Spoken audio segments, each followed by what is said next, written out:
மத்திய அமைச்சர் பொன் ராதாகிருஷ்ணன் கூறிய கருத்துக்களை பார்த்துவிட்டு தொடர்ந்து பேசலாம். லட்சக்கணக்கான மாடுகள் அடிமாடுகளாக இறைச்சி வெளிநாடுகளுக்கு ஏற்றுமதி பண்ணுறாங்க, தோல் பதனிடப்பட்டு வெளிநாடுகளுக்கு ஏற்றுமதி பண்ணுறாங்க. அதை இடத்துல யாருமே போகலை. இது பெரும் முதலைகளை விட்டுக்கிட்டு சின்ன மீன் அதை பிடிக்கக்கூடிய முயற்சியில் அவங்க வெற்றி பெற்றிருக்கிறாங்க. அந்த முதலைகளை முதல்ல பிடிக்கட்டும். மாடு கொண்டு போகக்கூடியெல்லாம் இவங்களால் தடுக்க முடியுமா? இந்த அமைப்பில் உள்ளவங்க போய் எத்தனை தடுத்துருக்குறாங்க?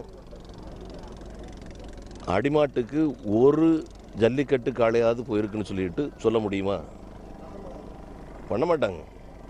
பெற்ற குழந்தைய விட அதிகமாட்டு பராமரிக்கிறாங்க ஜல்லிக்கட்டு காளையை.